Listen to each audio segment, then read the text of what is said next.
Pemimpin La France Insoumise, Jean-Luc Mélenchon, menuduh Presiden AS Donald Trump dan Perdana Menteri Israel Benjamin Netanyahu melancarkan serangan terhadap Iran untuk kepentingan pribadi mereka dalam pidato di sebuah rally di Bondi.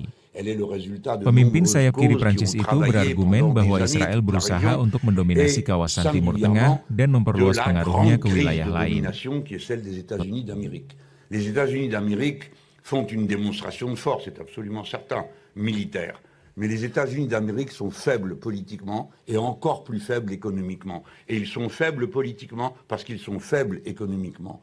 Et ils sont faibles économiquement parce qu'ils ont délégué au reste du monde le soin de fournir la marchandise à bon marché qui se gagne en exploitant et la loi économique suprême et qu'on échange des réalités. Et qu'on ne mange pas des contrats d'assurance ni des contrats de taux de change, d'échange de monnaie. Or, c'est la principale activité des États-Unis d'Amérique. Ils ont donc, en toute hypothèse, perdu la guerre économique. C'est pourquoi eux-mêmes avaient dit « Nous savons qu'il n'y a pas de solution de marché à la compétition avec la Chine ».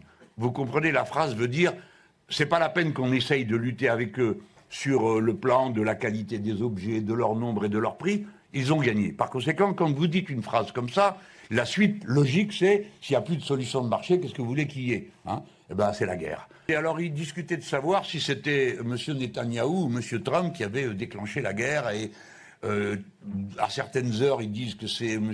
Netanyahou qui a tordu le bras de M. Trump. Et à d'autres heures, on voit M. Trump raconter des choses, comme toujours, extrêmement confuses, mais dont on retire l'impression que c'est lui qui dirige les opérations. Eh bien, moi, je pense que les deux avaient, pour des raisons spécifiques, des causes communes d'entrer en guerre. Et quand je dis des causes spécifiques, c'est très matériel, très concret.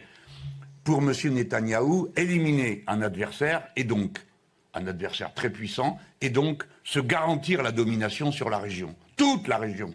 Pas seulement le petit endroit où il se trouve, toute la région. Tous les pays qu'il y a là, ayant en vue et en destination l'Afrique tout entière. Car le continent du XXIe siècle, ça va être l'Afrique.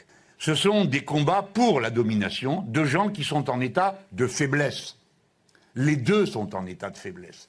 Ils le sont à titre personnel. M. Trump comme M. Netanyahou ont des problèmes avec la justice de leur pays. Pour l'un, c'est déjà en route, M. Netanyahou. Pour l'autre, ça ne saurait tarder.